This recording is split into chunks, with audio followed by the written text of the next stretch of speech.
Welcome in to a new episode of Chi Time with me, Clara. I'm a Qigong teacher and a lover of life, but I also, can feel the pressures of life as well. And on this episode of Chi Time, Jamie Catto is with us, and we've just been chatting behind the scenes, and I'm already in the middle of some kind of process of accepting the overwhelm that goes on in my life and how I get to manage myself. And I'm really intrigued as to how Jamie can share with us some of the wisdom that's coming through him for all of us, and how indeed he manages his life too.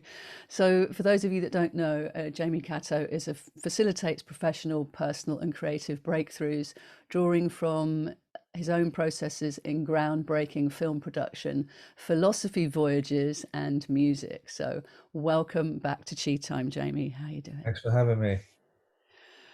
Well. So, this being rawly truthful who we are, and sort of the unapologetic. I think you're known for giving yourself permission slips to be exactly who you are in the moment. And I know with this show, I kind of rock up, and I'm generally pretty excited. I mean, I'm a Leo with a Sagittarius ascendant, so I generally have that ability to be joyful, and that is in me. But right now, I am feeling the overwhelm of everything and the relentlessness, and where do I get to step off and be, and where do I get to be held and supported. And I feel like I'm in a Jamie Catto workshop, so let's go.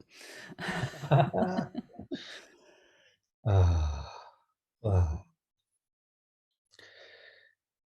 I think I feel there's so many things I could say.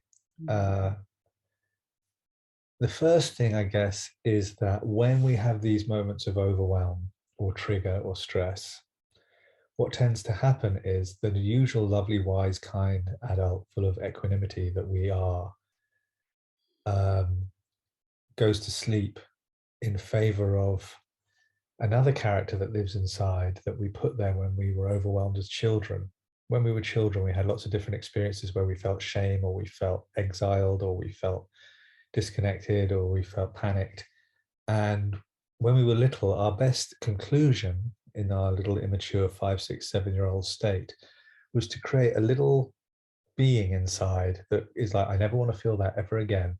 So this little being gets created to sit inside and watch the horizon for the rest of our life, to make sure nothing comes that's going to make us feel that way, or nothing rattles the door that's going to make us feel that way. We don't realize it's there, but it's always hypervigilantly watching.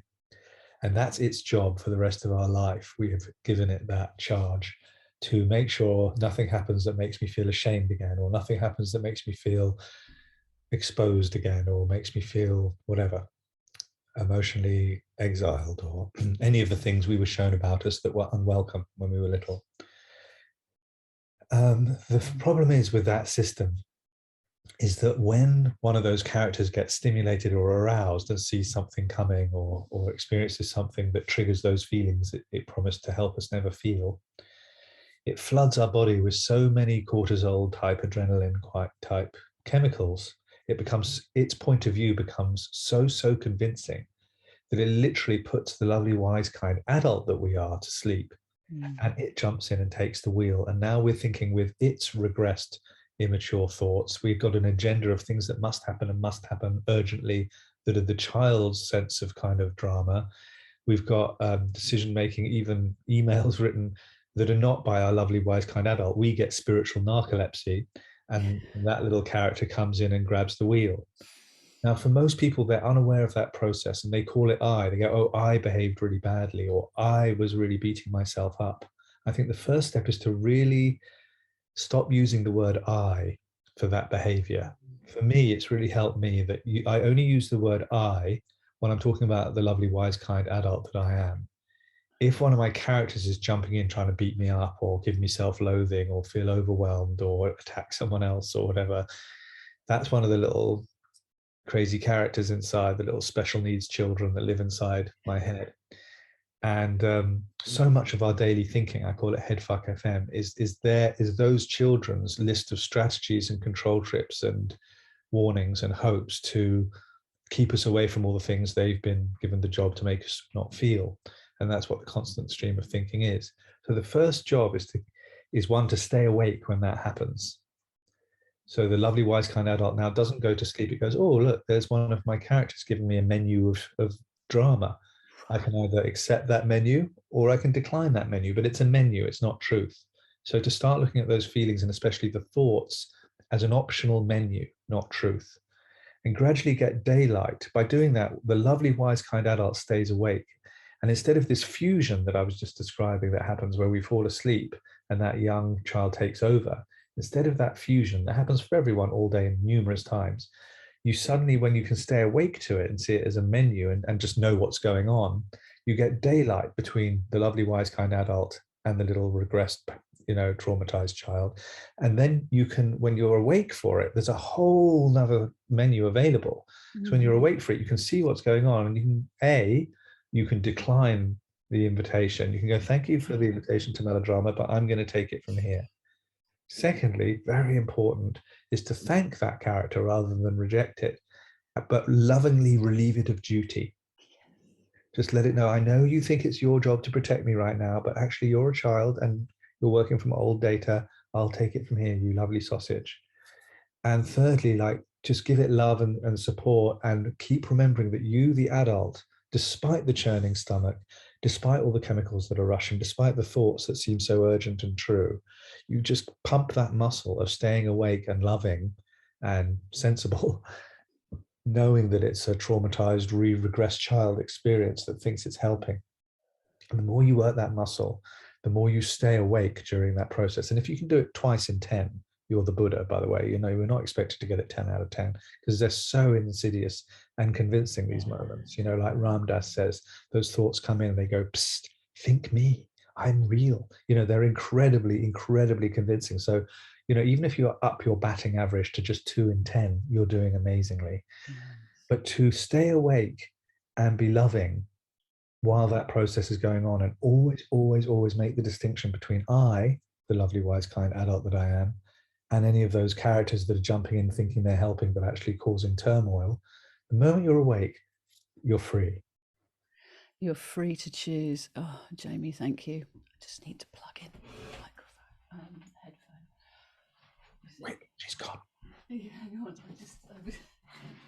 I will obviously edit this bit out. In my mayhem, I forgot to plug this in. Not my mayhem. It wasn't mayhem at all. It was. Oh, where are they? This is slight mayhem. No, it's not. I always put them on here, don't I? No, that's not that one. It's this one. Hooks for leads. Oh, it's just it will come through the. Anyway, I'm holding that thought. I'm holding that for you. I'm with it. I'm on. Let's just do this. Can you hear me okay? Can you hear me? Can you hear me? Say again? Can you hear me? I can hear you in my head. Great. Jamie, yes. So as you're speaking about breathing that space in and the compassion, I'm really feeling this is a call back to my Qigong practice. And on the last time that we had a conversation, it was about your relationship with your Qigong and how it found you when you were a young man, and how you've had some very interesting experiences that have shown you how powerful this practice is, and also how Qigong informs all the workshops that you run as well. It's like behind the scenes, isn't it? And just as you were describing that poetry in motion, really, about being able to notice that there's a menu of characters that are just waiting to go, come on, let me have the upper hand. It's reminding me to drop back into my back, to be with the real presence of who I am, not these little ones. So is this another example of how the Qi approach, the Taoist perspective, underpins the way that you present and offer in the world? I think the Qigong, or the attitude of Qigong, is what allows the process I just described to happen, because the feeling of one of those children jumping in and grabbing the wheel is so uncomfortable. and the feeling of feeling needing to be saved or urgently needing to resolve a situation or not feel something uncomfortable. And Qigong, well, for me, certainly, especially in dissolving practice, Qigong is very much based in the willingness to feel, is, if anything, to turn towards those feelings and be curious about them and go, as you're doing your dissolving it, oh look, there's some blocked areas around here, or oh look, there's some tender emotion here, not to banish them, but just to sort of take an inventory of what's going on inside the body. And that's a willingness to feel rather than a how can I get away from this feeling, which is how most humans live. And once you're in that willingness to feel, the drama of it, the stress of it, the urgency of it is reduced. The other thing about Qigong, which is like almost all of it could be reduced, certainly when I think of like Bruce Francis and like his first, books to get into, like the Great Stillness, and I can't remember what the one before that is. That's part 2 of, anyway, it's just learning how to breathe. Forget about all the other positions and moving the chi around and the wood in the liver and the water in the kidneys, forgetting about all the detail, just breathing consciously and noticing that you can take slightly longer, noticing how your breath changes, just being in the breath, like that alone is half the battle, to come back to one's breath consciously and be willing to breathe and feel. The body has so many incredible systems already in place that you and I, in our conscious, busy ego, don't need to get involved in. When we're eating food, our digestive system does what it does. We're not getting involved in that. We're not going, carrots coming down. We don't have to get involved. All we need to do is eat it, hopefully chew it properly. And the rest is done for us. And it's the same with recalibrating difficult feelings. The body already has incredible systems in place to recalibrate, unblock certain difficult feelings or past traumas or whatever. It's a genius at that. We just need to be willing to be present while it happens. And Qigong is so great for just being willing just to be there and bring your attention to that place and breathe softly. That's all you need to do. The body knows once you've said, it's a tension in the heart, or it's a tightness in the throat, or whatever. You don't go, okay, you don't dissolve on purpose. At least that's not how I was taught. In dissolving practice, you are inviting it to dissolve if it wants to. But you're not there sort of giving it your Superman laser beam eyes, dissolving it. You're not getting busy with your yang doing something.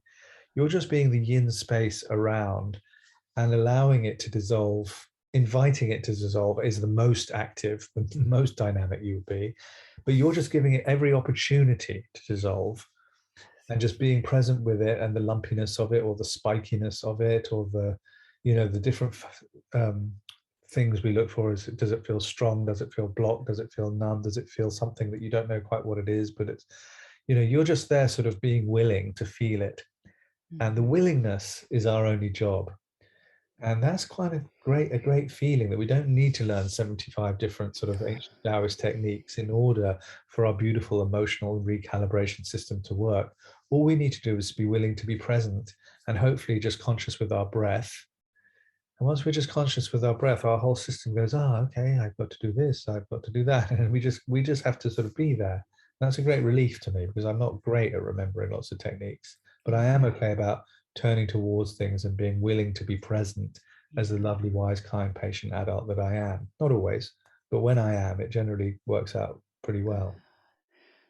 Jamie Catto is here with us on Chi Time, and as you're speaking into that, I can feel within me that honoring of myself, to hold space for me, to be in a kindness. I've got time for you.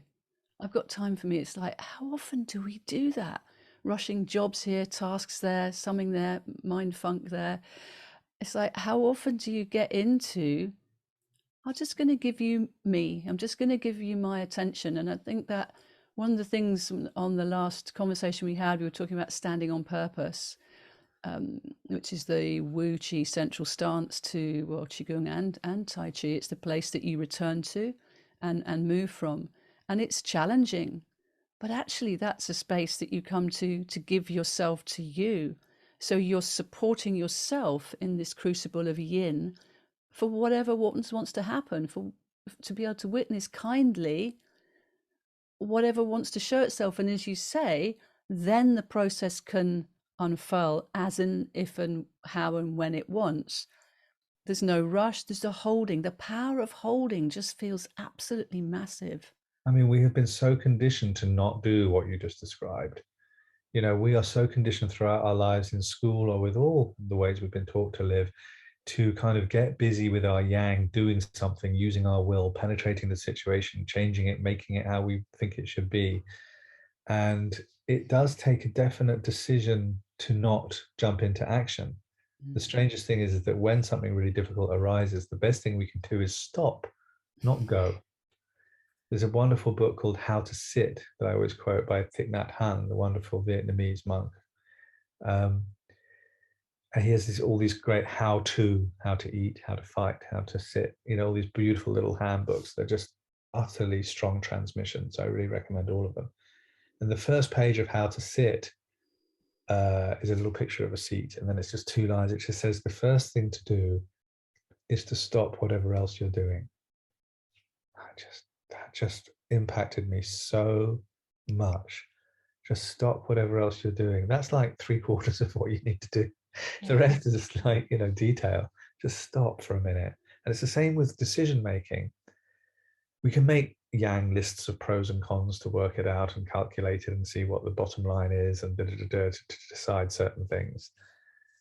But actually, when you really need to make a big decision about what's right for you in your life and get to your deeper truth, instead of getting busy calculating it with the controlling mind, I have found that I'm going to get a much more honest answer by stopping, putting both hands on my lower dantian or belly or womb or whatever you want to call it, and just listening, going into space and just asking, is this right for me? And within a minute, you'll have your answer. You may not like it, you may not act on it, but you're in no doubt about what your truth is in any given situation. And by doing that, we come back to being caring for ourselves. When we're breathing, we're being loving for ourselves. And we have another bit of a very difficult conditioning that we need to dissolve, is that we kind of have a belief that if we're not winning, if this stuff is happening at all that's difficult, somehow we're failing. And if we take time for us, then we're indulging. Or we're being weak, or we're letting it win, or we're wasting time, or we're, you know, everybody's got a list of things they don't even realize in their unconscious that has been hammered into them in school, by their dad, by their mum, by whatever, you know, that's just a modus operandi later that never gets questioned. But when you really give yourself that little bit of time that you were talking about, and you really are willing to turn towards and be patient, just stop and just listen and just allow, then you've immediately come back to being an adult again. And the adult isn't going to be yanked left and right like a little panicked child. And it doesn't, as I said, it doesn't, I'm not talking about a 15 or 20-minute practice. I'm talking within 60 seconds, you can come back to yourself. And it's just like, breathe, not breathe, but just like breathe. Oh, it's me again. Hello. And for me, I really notice a posture thing. I've been working with this great therapist at the moment. And he just showed me how, like, when I started talking about certain things, I started sort of collapsing and my head tilting to the side. So I just really also noticed my body of just like, sometimes just sitting up straight and being aligned can really, really help that kind of dragging down, worried weakness, you know? So sometimes just very simple things like about posture, about breath, not to force anything, but just to sort of start from base zero. Like you said, that starts, that standing position. For me, like embracing the tree or just standing in like that, but with my hands facing forward at hip height, just like, oh, hello, we're back. Hello. Yeah. Normal service will be resumed shortly, folks. Yes, just having a moment. And Often, also rubbing the chest is a lovely thing to do, you know, just go, all right, mate. Just talking to those little freaky characters and go, it's all right, I'm here, daddy's home or mummy's home, you know, it's all right. Just these things take 30 seconds. They make a huge difference. oh, I'm so with you on that. And I would suggest that, you always have time to go to the bathroom, right?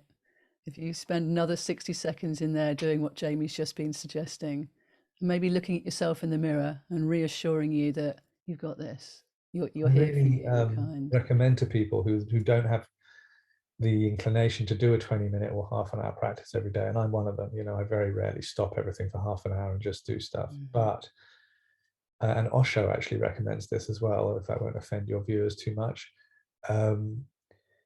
is to stop for 60 seconds and do what we were just saying. Whenever you're in a bathroom, yeah, so whenever you use a tap, whenever you use stairs or steps, or whenever you use a key.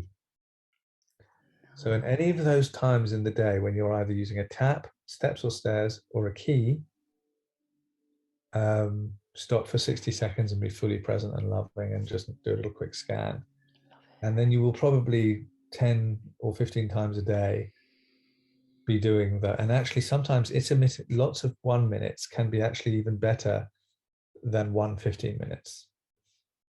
Yeah, that dropping in, it's consistent, isn't it? Yeah. Consistently, and it builds each time you go in. It's stronger. It's like exercising your inner gym muscle, which is what my last guest, Cynthia Harrison, was talking about. And we were also, talking about how when we do this, it helps us process any of the trauma of being. But anyway, Jamie, we need to nip over to the track that you've chosen, and I think it's absolutely spot on. It's from the one giant leap, isn't it? Do you remember which one we've Our second film and album was called What About Me? It didn't start being called that. Oh, It okay. started being called Two Sides to Everything. It was all about duality and the yin and yang and everything like that. Then we went around the world, we interviewed lots of people, we started getting the same answer from everyone. We said, oh my God, we don't have a movie here. We've just got everyone saying you can't have hot without cold, you can't have hot without. And then my life went through a massive trauma, as did Duncan's. My wife left me and took the kids and left me in China because we'd been traveling around the world together. And then Duncan's dad died, and just like everything was so intense. And now when I was doing my interviews for the movie, I needed to actually know the answers to the questions. I wasn't anymore just trying to get good footage. I was like, oh my God, and talking to Eckhart Tolle or Deepak Chopra or Bruce or all these people. And so, yeah, it ended up being called What About Me, and about the sort of craziness and insatiability and the shadow. And it really improved it, but at a price. So this is a track we made as we worked with all the musicians, with Zap Mama and with Speech from Arrested Development, two incredibly gifted, magical musicians, and some of the tribes in Gabon in Africa. And the track is called Each Step Moves Us On. Human being is great. You are good. You know, this is important to get your basic goodness and stop beating yourself up. So welcome back into Chi Time with me, Clara Apollo. This is the home of Qigong on UK Health Radio. And before those station messages, we heard the Each Step Moves On from the What About Me film that Jamie Catto was talking to us about before the break. And we were just, really unpacking how Qigong can help support you in your life in very practical ways, not necessarily calling it Qigong. It's this presencing of yourself and this full body listening and this kindness and compassion, giving yourself space. And my sense is we are in the water element season in Qigong, which one of the remits is deep de-stressing and coming into that deep yin of being, of holding yourself. So it feels really perfect that we're speaking into this right now. And that one of the components of the water element, one of the associations, particularly around the kidney chi, is that of helping us to manage fear and anxiety. And my sense is that with everything that is going on in the world at the moment, that most everybody is under a degree of trauma of some sort or another. And I know that stepping into water element sustenance for me is helpful. I mean, I will literally take myself off and have a salty essential oil bath, being practical with getting actually in with the water element. But also this management of yourself when you're in trauma, or you can feel that it's like, again, as I began this interview with the feeling overwhelmed, and how to be kind to ourselves when it all just feels too much. And the trauma of life, 21st century Western world. Yeah, I mean, if you don't think you deserve careful, caring, loving treatment, and that you're making a fuss, or you're taking up space, or you're being greedy, or all the sort of things that we were indoctrinated with as children, you're probably not going to get around to believing that you deserve that little 5 minutes of space to ground yourself, because somewhere, you can't quite hear it, but somewhere in the back of your mind is your mum going, get your shoes on, hurry up, oh, stop making such a fuss, what have you got to cry about? Or, like dismissing or talking us out of our feelings was a huge part of our childhood, because us feeling our feelings through the morphic resonance frequency, made our parents and people around us have to feel their feelings. And they don't want that. They weren't ready to do that. So they're constantly talking us out of our feelings. And anger was naughty. Any expression of anger was naughty. Any expression of tears was fussy. So, these things that are hugely important parts of the human spectrum to feel were outlawed. And so we've outlawed them for ourselves. And, that's a really, before you even know the technique of how to stand or how to breathe, just the permission to not feel ashamed that you're doing it in the first place is a massive step. It's huge. This is reminding me of when I was a kid. And, I used to have loads of ideas all the time, being a creative lass. And so I'd be spouting off about some idea that I wanted to do. And my mum would say to me, oh, save that for a rainy day. And I'm like, okay, I'll just run upstairs and crochet my doll another little dress or something. But that I was taught to park the ideas. Yeah. And when the rainy day came, it's like, well, I don't know if I feel like doing that. I mean, and then I got into this now, because I noticed with you, whenever any communication goes on with you, you're on it. You're always responding immediately. And I found that this is a real honoring of the moment that energy is coming through in. And it's something that I also run with myself now. If at all possible, I run with what I refer to as the orgasm of the moment. It's just like there's a special energy that comes through with the ideas, isn't there? And it's encouraging us to actually ride on those ideas and follow them through. Or if you come back to them later, they're a little bit flat.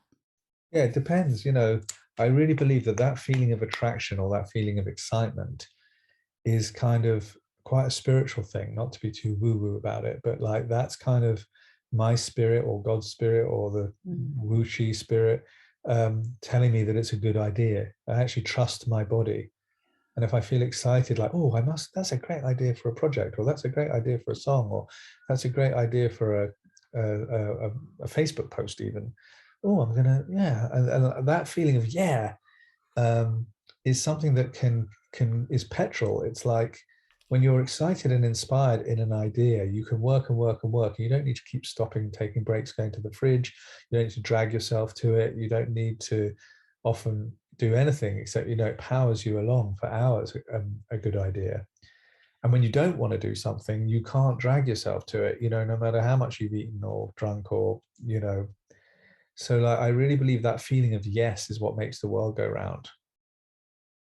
Oh, I love it. And yet you also, in our last interview, which you can catch on my YouTube channel, Clara Apollo's Chi Time, you were talking about how you were feeling that we need more yin in the world and that the yang action is there in service of the yin intuition. And that's what I'm saying. That yes, I think receiving that yes, that yeah is a yin for me. I mean, I think somebody once posted under one of our conversations, this guy does not understand what yin and yang is. So it's only my own, I would say it's only my own interpretation of how I experience yin and yang. But for me, the yin is the receptive. When I receive a great idea and it hits me and I go, oh, yeah, that yes is my response to a yin blast from wherever, from the big creative ball of whatever that lives. And then I jump into yang and start doing the idea, but I'm powered by that impulse that hit me when I was receptive. Yes. And that is all coming in for free. This connection that we have with this impulse and ideas and creativity and connection to spirit or the Tao or the great, whatever you want to call it, the Tao that can be named is not the real Tao, we remember. You can't buy this stuff, you can't order it or get a deal on it. It's part of who you are. And one of my recent guests, Dr. Roger Janka, one of the Qigong international superstars, as I refer to him as, he said that how can we have the most profound medicine within us and then neglect to use it? I'm not stopping for a moment. It comes back to that thick nat hand thing. It is there, but you have to stop for a moment. And you stop for a moment, then God's deaf waiters are right there immediately with their little trays of like elixir. It's like, hey, do you want some of this? Do you want some of that? It's like, it's all available, but it only happens when you stop. When you stop whatever else you're doing. Thank you, thick nat hand. Yeah, stop, stand, land. And that feeling of being connected, this exquisiteness, this, I think you refer to it as the cream. Qigong is like the cream, the creamy elixir of being. Why wouldn't you want to be curious about what is this? What is this magic elixir that's within me? I think it's because it's unknown. And because we are generally making most of our, or think we're making most of our decisions from our ego, which wants to know fixed results and doesn't want to take any risks and wants to be totally in control all the time, to stop and be in the unknown and just receive, and you don't know what you're going to get, doesn't feel comfortable. You know, our hypervigilance has to let go, and that doesn't feel safe. And so we have become so rigid and so hypervigilant to, as I said, control and make sure we're not in risk and make sure blah, blah, blah all the time, that just to stop and wait and just to be and receive feels like it's not risky, but it feels to some deep parts of ourselves that it would be risky, or it would be pointless, or we don't know really what's going to happen. Let's stick with things where we do know what's going to happen. Let's look at the Netflix menu. Then we can look at the menu, know what's going to entertain us or what's not going to entertain us, click the button, choose what we're going to choose, and we're immediately in not stopping. So this is taking us away from the very place that we can access personal empowerment and clarity of mind and connection, heart, mind, soul together. It's the three treasures in Qigong, to get that unification of all parts of you working as one, even with the little fragments of expression. But It's to so get, hard for people to stop for a minute. I know. You know, people look at meditation as is like a peacemaking exercise. Meditation is not a peaceful exercise. When you stop whatever else you're doing and you just sit, your mind is like a tiger walking around in a cage. It doesn't want to be there. As this guy says it in What About Me, actually, this great meditation teacher, he goes, you want to be anywhere but sitting on that cushion. And he goes, meditation is like a really interesting inquiry just to ask that question, why? Why is it so hard to be still? And it's not easy. You know, when you start meditating, you start being faced with all your sort of limiting beliefs and all the stuff starts rushing in. Sitting and breathing and meditation is not always a peaceful exercise. It's a very confronting exercise, just to sit still and be with everything that comes up in the space. Sometimes it's great excitement and great healing and great revelations. Sometimes it's like really sticky, yucky, uncomfortable stuff that you realize why you are rushing around is to escape feeling what we feel when we sit still. And people use the word, well, it would be boring. There's no actual such, I mean, obviously there is a word boring, but there's kind of no such thing as boring. What does boring mean? If you really go into it, the word boring, what it means is the really uncomfortable feelings that come up when I sit still. Not exactly boring, is it? It's more like, oh, I don't like it. You know, it's like boring doesn't quite say it. It's a con word. It pretends it's something that it's not. Yeah, it's got dismissive. If it's boring, I'm going to dismiss it. As Yeah. opposed to, I remember a very dear friend of mine who's no longer with us, dear, Dynamic. and Ali, that would say to her kids, because she was a Montessori teacher, she'd say, when the kids said that they were bored, I'd be like, yes, now you're in the zone to be. Yeah. But this feels to me like when we can presence ourselves in this self relationship, that it's a real game changer, and that these are words that you're using to describe what you're going to be offering next year.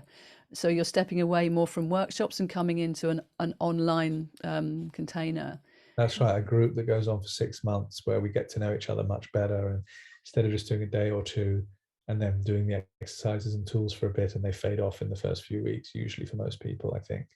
Certainly for me, when I do a 1 day thing, I very rarely adopt those practices permanently. But if I'm in a group for 6 months, then you're in that field, redoing it, then I think it takes a deeper root. And above all, which I think is really exciting, is make some lifelong friends, you know.